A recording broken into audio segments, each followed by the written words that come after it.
Did you hear those sounds last night? It was pretty weird. Yeah, and we not gonna like be concerned how like all of us are missing?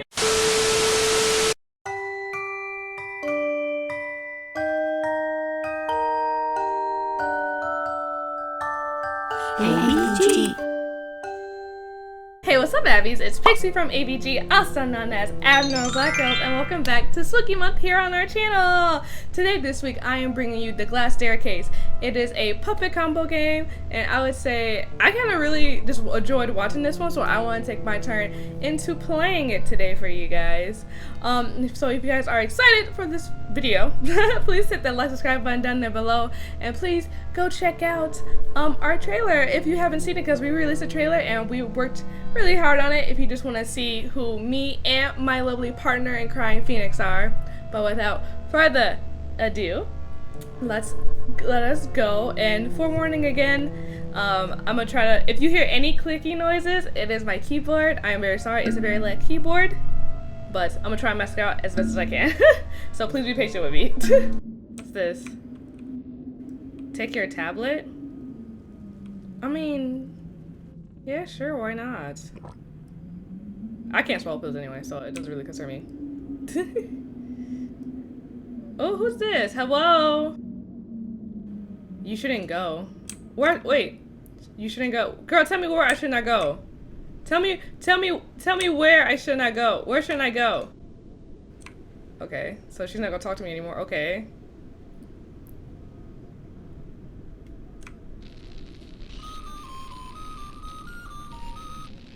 Oh, attention on, attention on. This is the estate.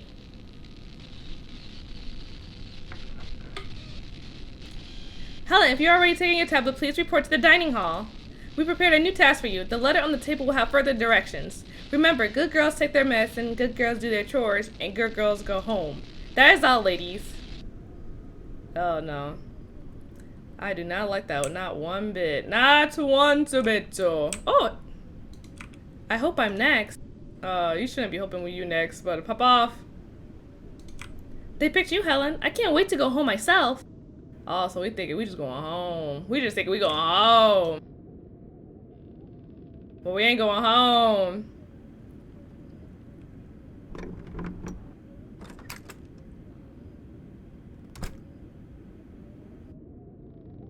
Okay, this, okay. Oh, the ambience. Say I gotta go to the dining hall, right? Is this right here? Oh no, that's just a table, okay. It's not that. Is it this door?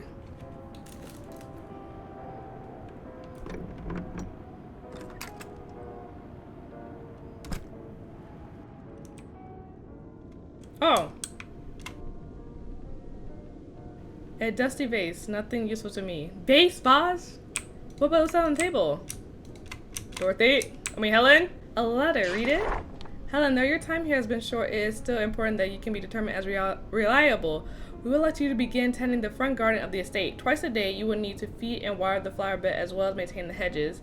We are willing to trust this task to you, as you've been very regular in taking your medicine, where some of the girls are somewhat unreliable. You can't expect your parents to want you back if you're unreliable, can you? To dissuade the others from running about outside, we have hidden the key beneath the downstairs piano. Please return it when you're done each day, and be sure to let none of the other girls see you. You're a good girl, Helen. Okay. Okay, so I gotta find the piano now, when it took me 5,000 years just to find this room. Okay, it says on the piano. Oh God. A grandfather clock, it no longer works. How long have I been here? Oh God. If you've been here so long that a grandfather clock stops working, that's your cue to leave, honey boo boo child.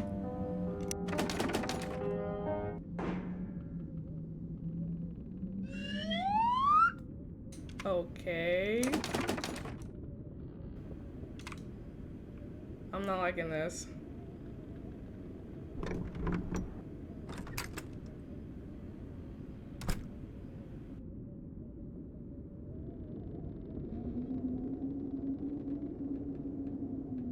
A journal, read it? Sure.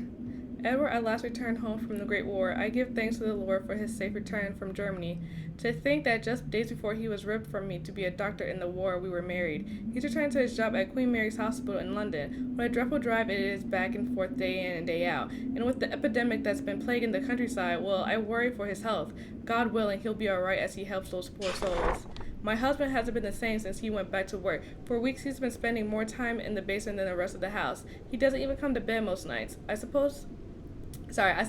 sometimes find him asleep down there, in his lab, asleep on his desk, and during the day no less. I asked him if he himself should visit hospital for a checkup, but he brushed it off, saying he's a doctor and how he knows better than me. Oh, okay, shit. Okay, damn. I can't help but worry for you? Shit. I can't help but fret, though. He barely touches the meals Maria makes him. He used to love her cooking, so very much. I fear she and the rest of the hired help are worried as well. March 4th, 1919. If the world is to know anything of me from this journal, let it be that I have always been an understanding wife. The love I felt for Edward in all our years together has never waned, not in the loneliness and uncertainty of the war, and not in the new growing void between us. This void of obsession. As many fears as I've had, I've always put the rational aside when I heard him assure us that these experiments are necessary, and that they were going to repair what faith his colleagues once had in his ideas. Perhaps even this saved the lives of so many more that still suffer the horrible affliction. Spectacular a thought as that may be, his words were all I had during the war, and they're all I have now. The faith his promises provided me, however, is becoming too worn to be of any new comfort. Though it was far against his will, I have been privy to the growing scope of his work for a while now. What started off as the same treatments and experiments that I had followed him through for years has become something else entirely. Large, horrible structures have been his focus for some time now. They look as mechanical as any transport I've seen, but their shapes are much more ornate. The iron that holds their frames has been carved as deliberately with hellish shapes, though they resemble something. I am beyond being able to describe exactly what. To call these metal shells sinister would be admitting I even understand what they are and what they're supposed to accomplish. This is far from any medicine that I have known him to practice, but he continues with his cold, affirming responses. His distance only seems to widen from his work and from the sciences that he swears by, but I can only sit as idle as I can, swearing some hope that his plans are going as he says. It is hard to ignore the things I'm hearing in the night, the murmurs of the help as they come to me for some kind of assurance, expecting that I know my husband's actions half as well as a good wife should. I have nothing for them but the promise that he gives me. He's a doctor. He knows what he's doing. Nothing I say to them can said in confidence anymore. I may be understanding wife. There are limits to even my understanding. Girl, I totally get it. Because sometimes, like, that whole I'm a doctor, I know what I'm doing is grade A bullshit. Oh, but I guess I was supposed to go in here. Because there's nothing here. And there's no piano. Bitch, is you blind? Oh, wait.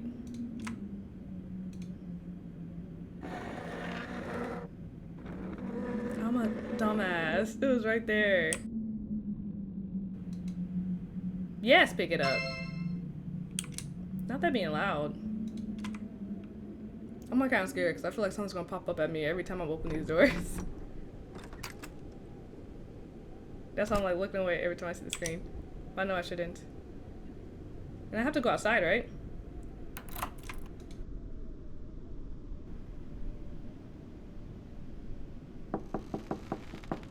What?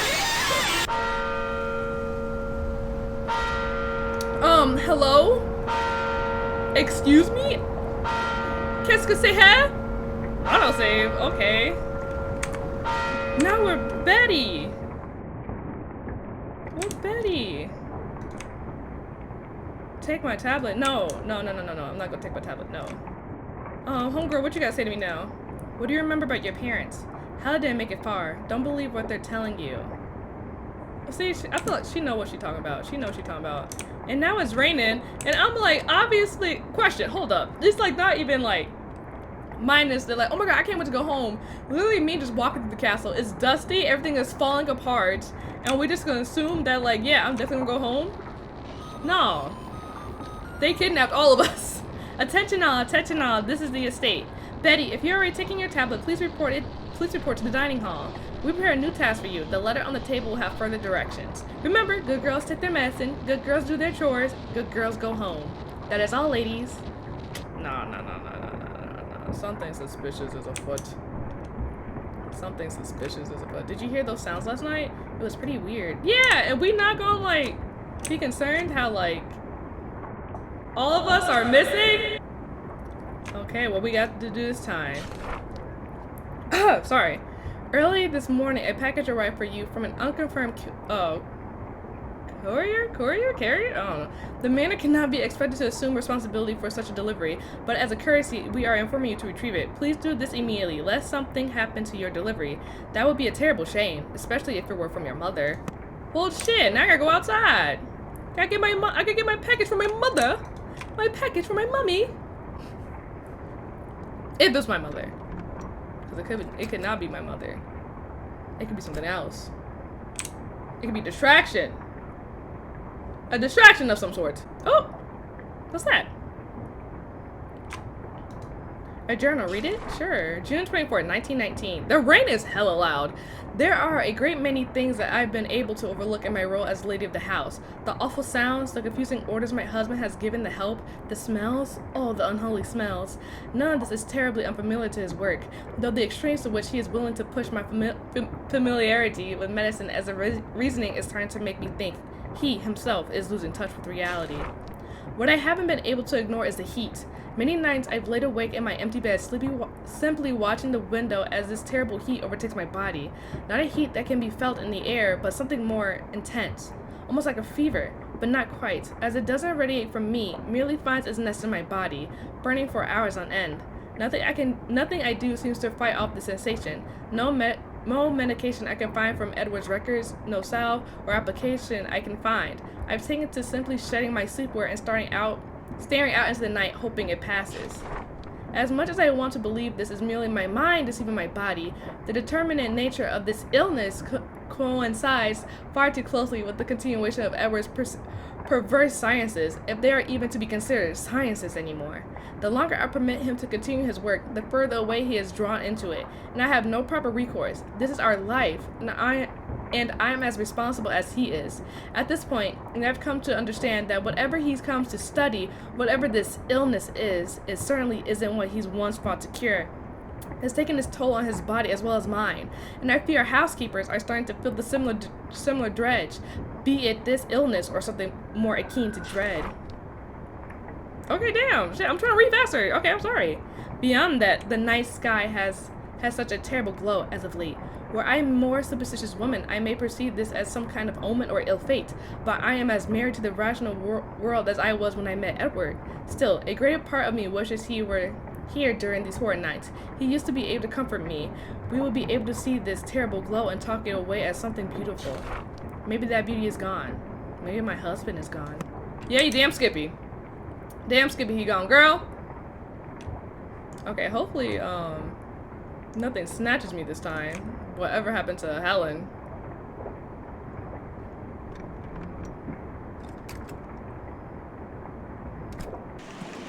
Okay, what the freak is my package? Why is my package not at the front door? Okay. Oh, I'm going backwards.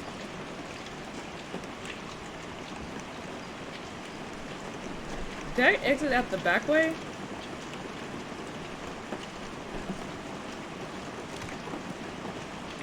No, I think I had to go this way, because this is the only door that was open.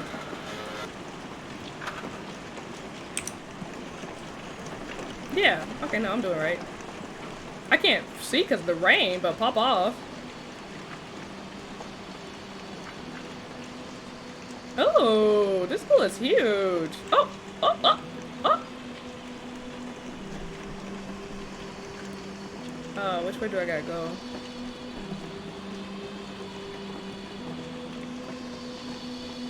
Oh god, I don't know where I'm going. Why is it so loud?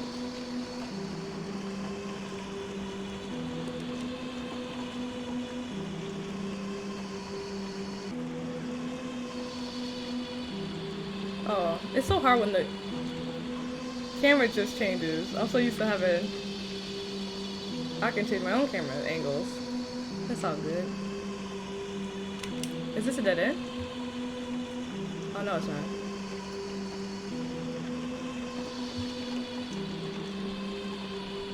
I'm not seeing anything. Where's my package at?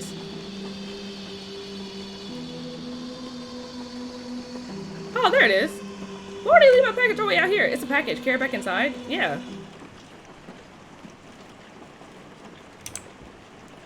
Do. Got myself a package. Do. Wonder. The rain is stopping. I don't like this. Do. Got my package. Do. Wonder what's inside my package. Da. I wonder if it's from my mother who embedded me because she actually loves me. And she loves giving me packages. But this is probably the first package she gave me, which is probably odd.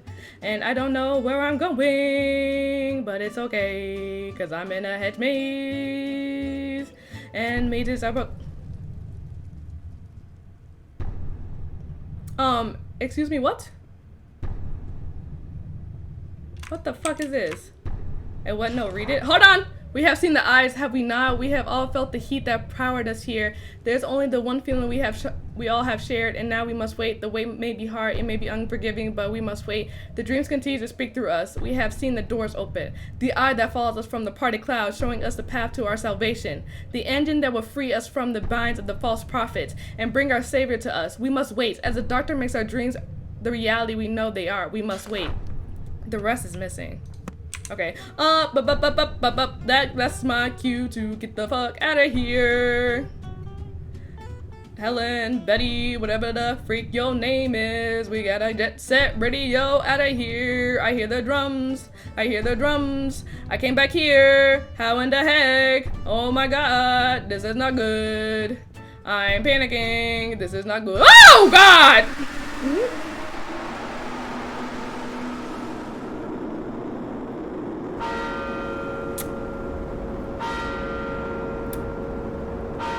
That is way more grotesque than I thought it would be. Okay, girl, who is you? Dorothy? Oh, Miss Dorothy. Dorothy, girl. We ain't gonna dig it that late. Dorothy, girl.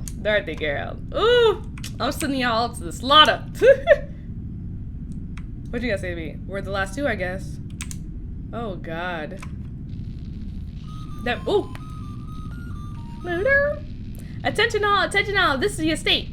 Dorothy, if you're already taking your tablet, please report to the dining hall. We prepared a new task for you. The letter on the table will have further directions. Remember, good girls take their medicine, good girls do their chores, good girls go home. That is all, ladies. Dang, poor Helen, Betty, they gone. They getting got by a monster, and I'm just leading them to I feel kind of bad, not gonna lie. Oh! There's a key. There's also something else here too. I have a letter. Read it. Dorothy, we have begun entering the later year, and as such, our daylight hours are getting shorter. We've been entrusting you to light all the manor's candles before nightfall, as well as snuffing them out in the morning. This is a large responsibility, but we trust that you are more than capable of it. We all must do our part here. You're such a responsible young lady, Dorothy. Surely your family will be glad to have you home. Who's writing all these notes, though? Like, who's writing all these notes? Pick up the keys, yes. Who's writing these notes to these girls saying like, oh my god, dear family would be so happy to have you back home. And if they would have me back home, they wouldn't have sent me here. That's the problem. But I do know, like, the wife of the scientist, dang, she deserved better. Oh god, this is the kitchen. A box of matches, will you take it? Sure. I'll take some matches. Oh, because I gotta light the candles, yes. Because it's dark. It's dark now. Can I open this door?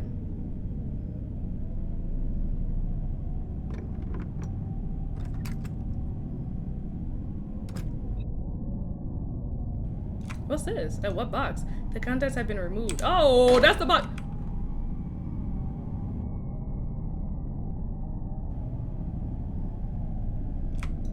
As I was about to say, that was the box that Betty got. But Betty's gone now, so... Oh! This room hecka small. And no, read it. And the Lord saith unto me. Go out unto the masses and preach my word. For the kingdom of heaven is but a lie. Indeed, 'tis a lie. A lie. The God of our forefathers is dead, and in his place we will awaken our new Lord, our better Lord. From below, we will arise, and take the smoldering world of man. My brothers and sisters, our salvation lies in the Dr. Edward Sullivan, prophet of the new word. For our lives do we owe to him. He sounds kind of crazy. I don't like this. No. Edward Sullivan, he's the end of y'all. That's what it is. He's the end of y'all. Oh! I'm just trying to light some candles, man. I don't need this. I'm just trying to light some candles.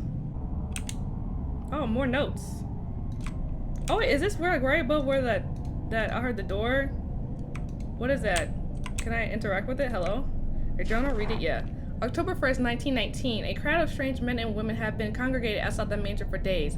There must be at least 20 or more of them. Then they all have almost glassy eyes and the palest skin. They don't seem to eat nor drink, nor do they react to the bitter winds outside. They stand about, shuffling here and there. Sometimes they sit, sometimes they sleep, but mostly they just stand, trying to look inside the windows or knock on the door. Bartholomew and William have already quit because of it. I can't pretend to blame them. I've asked them what they want, and they just tell me that they want to see Edward. Why do these people want to see my husband? He won't even see me, let alone strangers. I've only seen him once since August. Damn! Shit. He was moving boxes through the back door of the manor. He yelled at me to get away, and I did as he said. I'm afraid I have nowhere to go. October 2nd. My God, I heard gunshots. Not from outside, from the basement. 6 shots, agitated, yelling for my husband. I and the servants brave enough to venture out of their rooms rushed to the basement door and called for him. There was a terrible banging at the door. Then 4 more shots. I heard something fall down the stairs before my husband screamed at us to get away. He almost sounded scared or worse, relieved. I can't just keep pretending that there's something I can salvage from this. Whatever he's doing is only growing to scale, and that horrible hum from his damn machine is merely the chorus of this tragedy that I now call our life. God, Edward, please. November 8th. I feel like I'm drooling. Maybe what I knew of my husband and his work was always a lie. I want to believe that something changed in him, perhaps during the war. Perhaps in his need to find an end to the plague, as we understood it, we used to speak of all kinds of things for our future, and maybe it was simple, perhaps even idolized, but they were a dream that we could both see so clearly. I can't seem to see that dream anymore. That world is buried beneath nothing but the agony I felt when I last saw his cold, dead eyes. Eyes not far removed from the gangs of shambling lunatics that gather at our doors at all hours. Perhaps there is a new illness that I, nor any of our help has heard of. It is not as if I had the opportunity to leave this prison in so long. The whole world could be entrenched in another great war, for as far as I could know, a prison. That's how far from these dreams of the future I've gone. The home that we were to grow together has become nothing more than a prison that I live a waking nightmare in. Perhaps that waking nightmare is preferably to the ones I see at night. On the rare occasion the heat doesn't return, shaking my every fiber awake. There is no doubt in my mind that he can no longer see the future we once spoke so wistfully of. I doubt he can see much of anything anymore. Nothing beyond that hellish engine he's brought into our home. At first, I've been able to ignore the that's where I fuck up. Things that my husband has brought into our home.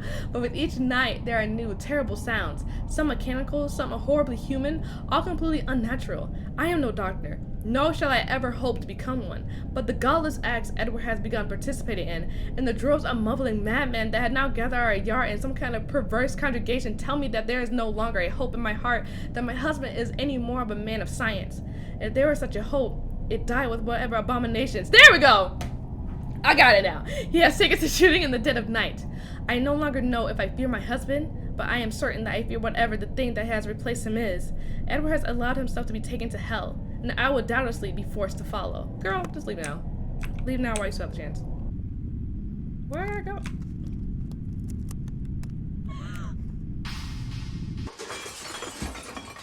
Damn, Dorothy. Yeah!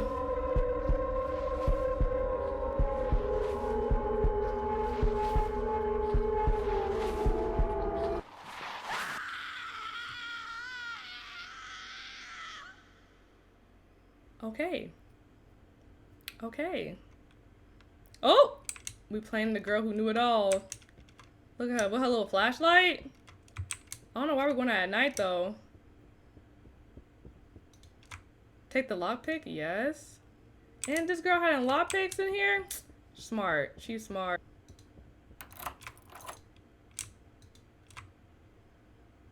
What am I doing?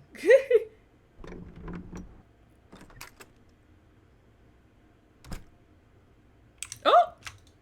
A letter, read it. And I got a shotgun? I left the rifle like we talked about. You have to kill it tonight. The door to the laboratory is underneath the porch. Bring me that shotgun. Take the rifle. Oh, yes! I'm locked. I'm loaded. I'm not scared. Let's do this. Look, it even shows you, like, I even, like, lit all the candles.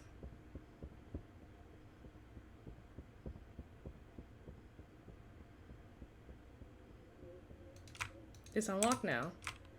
Oof, here we go. The ambiance is really making me scared. Okay. Oh, God.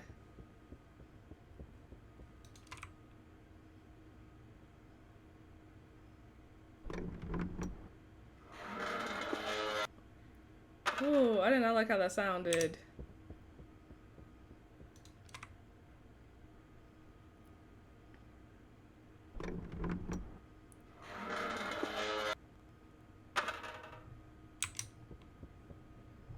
Ooh, why is it so huge? Oh, hell no. I'm not liking this.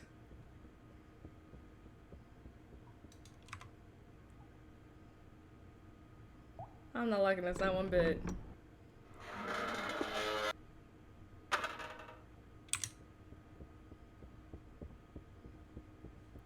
Is there anything in here? Oh, there's a letter. Months of trials, months of failures, months of that infernal voice pushing itself deeper and deeper to my brain. With each failed test, the being seems to grow more and more impatient. Not being able to figure out how to communicate its help to me, wanting a chance to get its hands on something uniquely corporal. The long, dried, and mangled corpses of my ancestors produced very little in the way of true results. The bodies attempted to move, moaning, cracking. At first, I thought the inflammable material was the reason why the being could not occupy them for very long. But as we moved further into the more presently dead, the results did not seem any more promising. It can't seem to focus on any one corpse long enough to keep a sustained connection, much less apply anything that resembles communication skills, and before too long, it's as if the body simply loses connection, trying to scream in agony before its flesh, or lack thereof, falls down to another broken pile. It's probably because the body don't like another soul in it, you know what I mean? You know what I'm saying? In my desperation, I even turned to Cousin Garrett. Everything about the boy looked withered by all the time in this dark decay. There was a moment that I couldn't even see the surgical scars that I had left him with. Oh, Jesus. Even your own family? It was almost cathartic in a way. That catharsis was truly ruined, however, when I brought him within range of the machine. Like all the others, it took mere moments before he started moving. Unlike the others, he refused to stop moving. Garrett's convulsions slowed after mere moments before he began to rise. Sitting up for a brief moment, it's almost as if I had my cousin back. The illusion was quickly shattered when the screeching began. Not uncommon for any of these attempts, but something about it was so much closer to a human, yet so much farther away. Then, to all my surprise, the creature that was Garrett began shambling upward, moving towards the stairs. I was excited as I was terrified. There was something here that I had not expected, something much more. In my disbelief, I ignored his movement ever closer to the exit of the basement. Soon he was pulling at the door, attempting to find his way to the world above. I didn't know what to do. As he began to amass against the heavy wooden barrier, it was almost no time before his howls began again. I knew it was a matter of time before the rest of the manor would be alerted to the beast. I did my best, in my panic, to turn him away, but I had no means of removing the creature. Its strength somehow greater than anything that withering body should have been able to produce. In my desperation, I took the only things I could think of that may be able to stop him. My old service pistol. It took more shots than any man could ever could to finally put it down. No more twisting in discarded flesh, no more crumbling to the same old set of dry skin and bone. This corpse returned to being a corpse. I had to let Garrett down to his rest, yet again. This will be all worth it in the end. It has to be. December 1st. My research has started to stagnate. The resources are drying out, as is my patience for those repeated failures on the same decrepit meat that I've been forced to abide with. The voices have gotten clearer than ever, trying to guide me in the particular direction that I have been managing to fight off for so long. Why Why are the sins I filled my life with the last few years not enough for this being?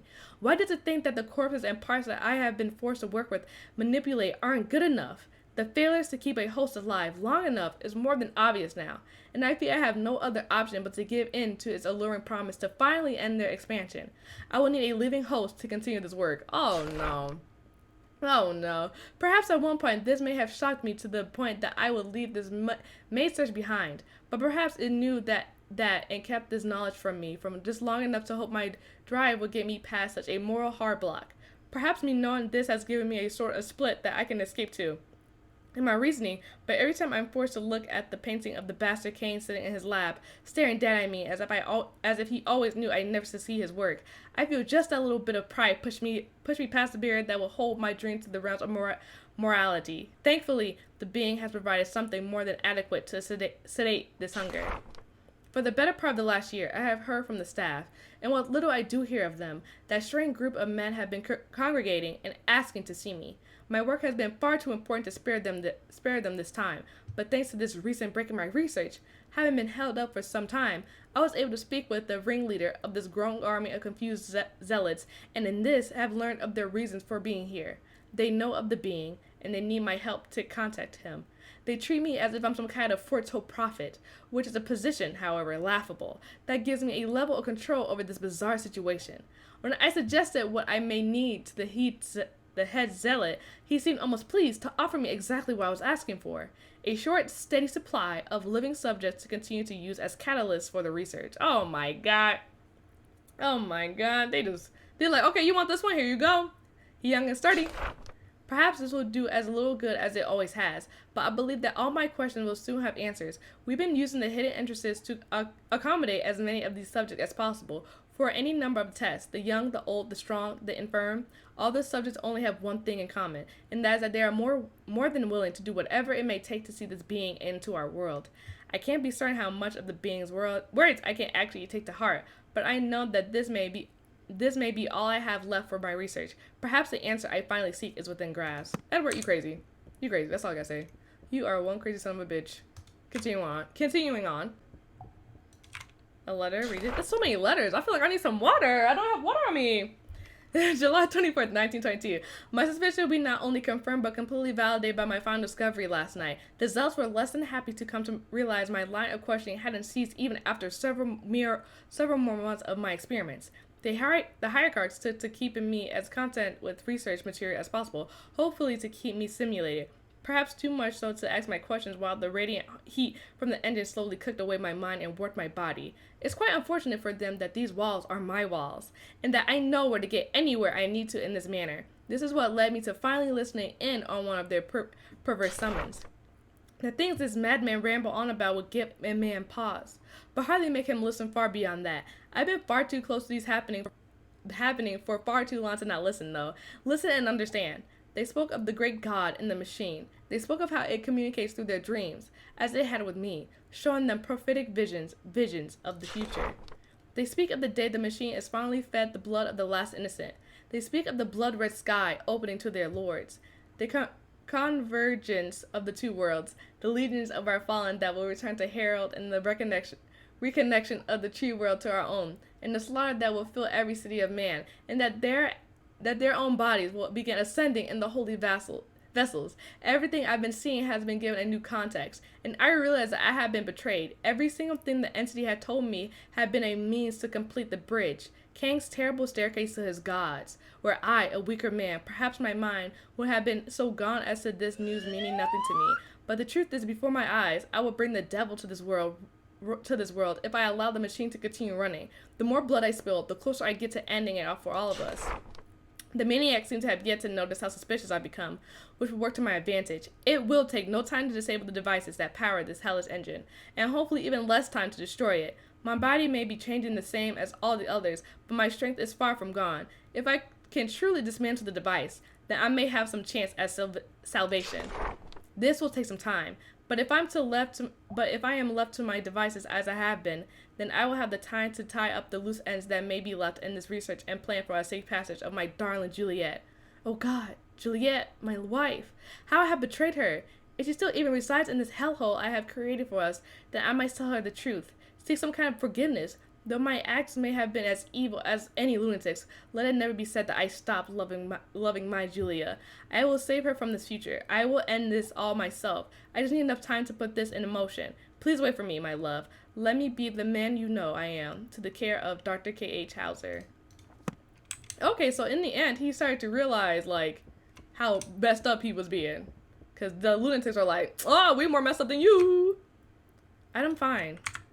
Can I just take it? But no, it says literally like heal myself. I'm like, I wish I could take it. Cell? I don't like the look of a cell. Why did that man get a big ass basement? Well, obviously because he created shit. But you know what I mean?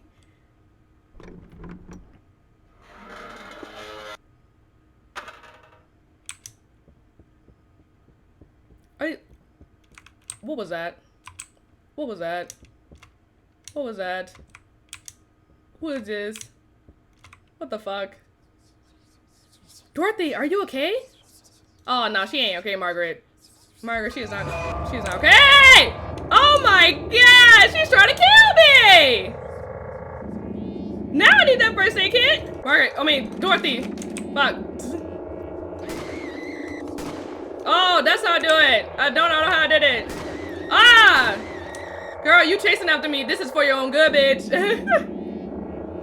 I know. It's not your fault. You don't want this. I don't want this. But I have to do it. Dang. She dropped the key. Pick it up. Hell yeah, I'm gonna pick this shit up. Dang. Shit. Dorothy, come on, Dorothy girl. Dorothy girl. Dorothy girl. I'm sorry, girl. Hold on, wait. Let me go back to the body. Dorothy girl, I'm sorry, but it was either you or me, and I chose me, so that's the way the cookie crumbles, okay?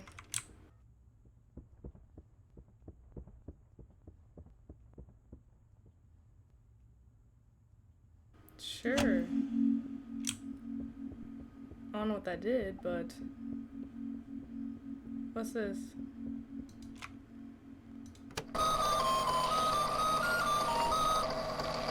Attention, this is the estate. Maria, if you're... Oh, yeah, I forgot this is just on autoplay. So it literally was just like, they probably just named them all just so like they had the names on the tape. It seems like the tapes go on like this endlessly. Damn. This place some shitty. But it makes sense though because they said they needed innocent souls to make the... whatever Edward wanted to make and the fanatics wanted to make. So it kind of makes sense, and they just got orphan children, because who's more innocent than that, right? What's all this?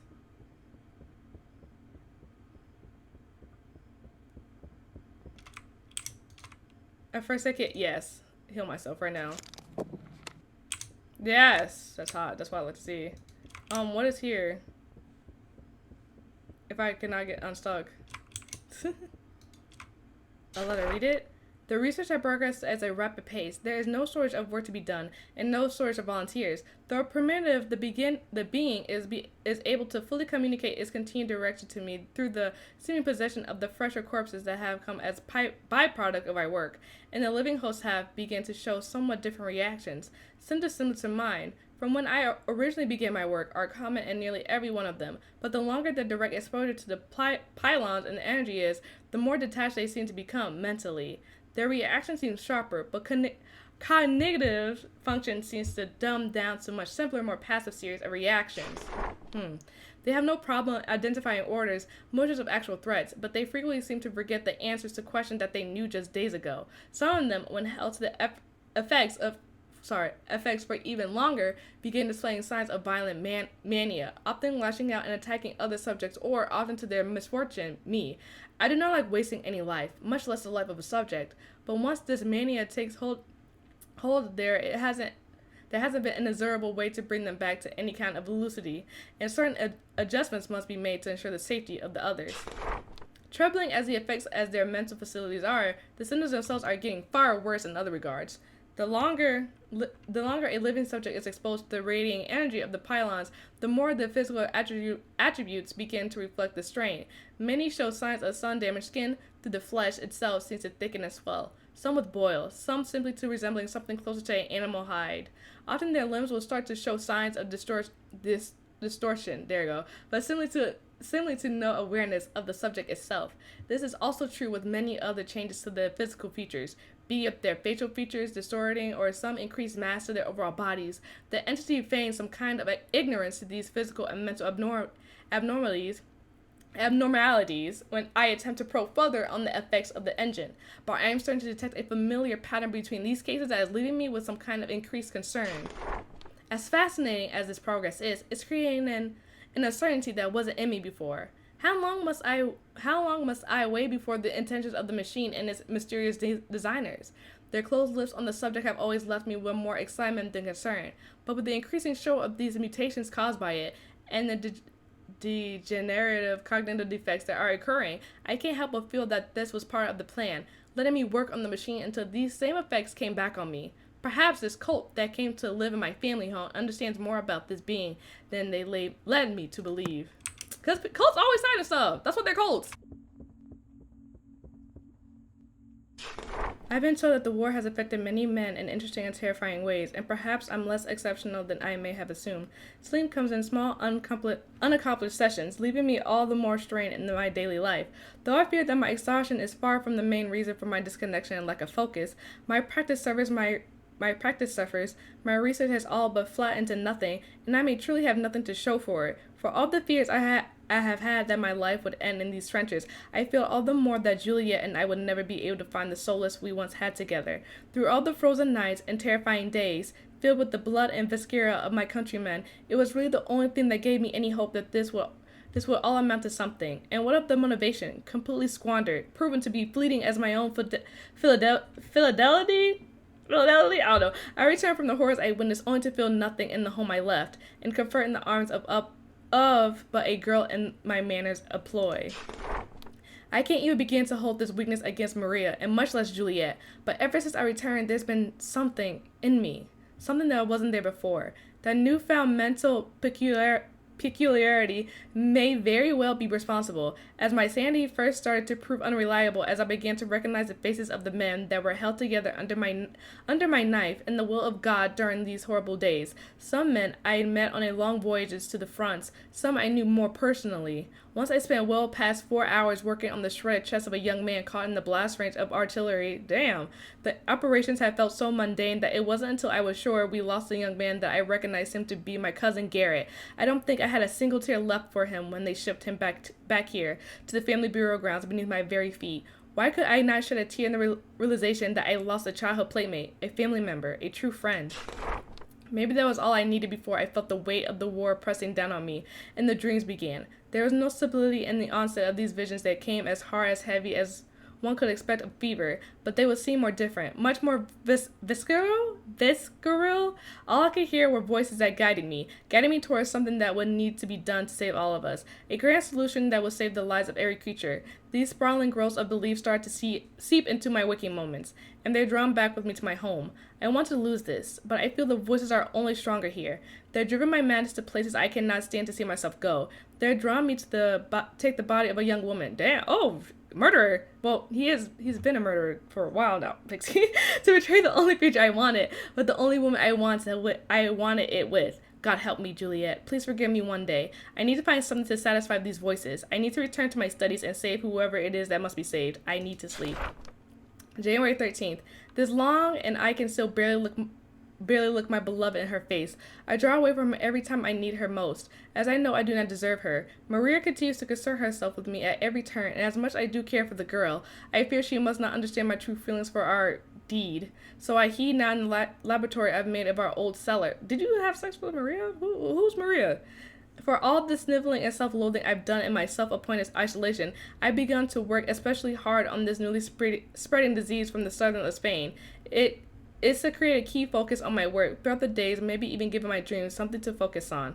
Perhaps this is the cure and salvation my weary mind needs. Maybe this is how I'll save us all. My research has begun progressing as slow as no one could imagine it would be. For such a new field of study, but perhaps this is where my old dreams may be trying to aid me once more. It seems strange, perhaps to give any credence to my own delusions, even if I simply try to excuse these actions as feeding a growing hole that my exhaustion has been creating. I think my dreams may actually know something I do not. Upon researching some further notes left by grandfather, I find what appeared to be a type of blueprint that has come remarkably close to the very sources I have seen in my awakened delusions. The rational part of me wants nothing more than to place my knowledge of this device as some distant memory of having seen these same blueprints in my medical studies for university. But the honest part of me knows better. My visions are becoming too prophetic for me to believe them the simple soft-heartedness of my war-shaken mind. There must be a reason why they become so much clearer since my return to the manor. I must continue delving into the catacombs below, where the old notes were held. Every indication is telling me the remnants of the machine are somewhere on the grounds, and grandfather, old journal, strongly suggests that he had them crafted for some kind of cure. Himself, what it truly does or how it could be expected to work is far beyond anything in my own field of studies. But if I continue to follow the development of his notes, perhaps it will all work out in the end. The more bizarre and detached my research seems to become, the more clearly I can see the dreams again. In the clearer images I start to make, I see hints of a design, something that seems utterly alien to me, but at the same time it has familiarity to it, like something I see in much deeper, softer memories, ones faded deep into the back of my mind. I just need to listen a bit closer tonight. Maybe I'll hear something clearer. March 1st, I think I've come to realize what's being asked of me.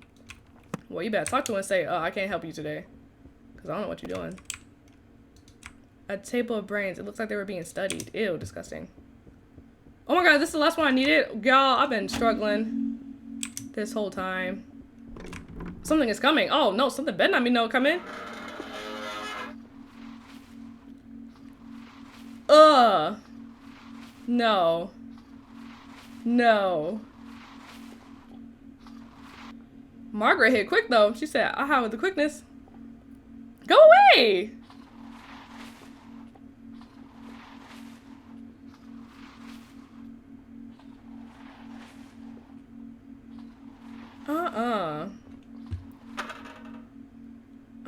But I think that was the last generator. So hopefully that thing works now for me. Because I've been being lost for a good couple minutes. Not a good couple minutes, like a good 30 minutes. Oh, dear Lord.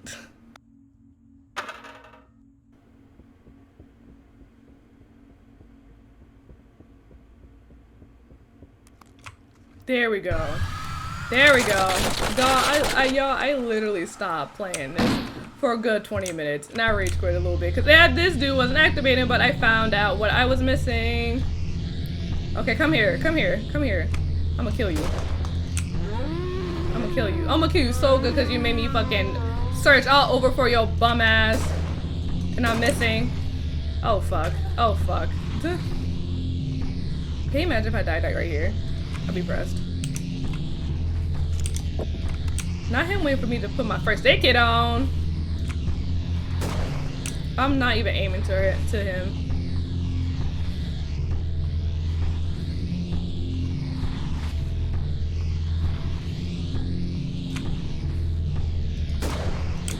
Oh God.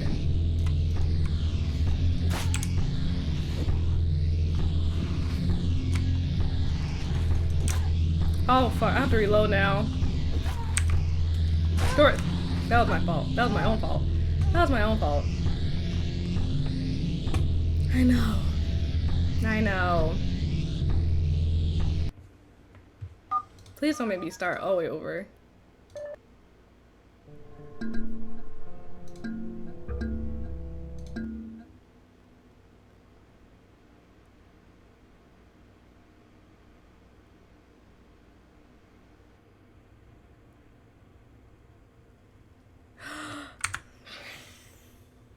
No. No. Y'all, I'm just gonna call it. And then right here, because it's too late for me. I know I'm pretty sure I was like hecka close to the ending. But it's too late for me right now. Maybe I'll come back and finish it, maybe on my own. But if y'all want to see the ending, y'all can check out some, like, this game came out like 2 years ago, so y'all can check out somebody else. But like, I'm kind of rage quitting because that took me too long because I was being a dumbass to find the other generator. But I hope you guys still enjoyed this episode nevertheless. And I hope you guys continue to enjoy our spooky season, our horror videos this month as well. So if you like me and if you like Phoenix, please hit that like, subscribe button down there below. And with all that sweet nonsense, it's been Pixie from ABG, also known as Abnormal Black Girls. Oh my god, my headphones are falling off because I'm sweating. And I'll see you guys in the next one. Bye bye! I'm so sorry I didn't finish this, y'all. I literally cannot do it right now. I can't.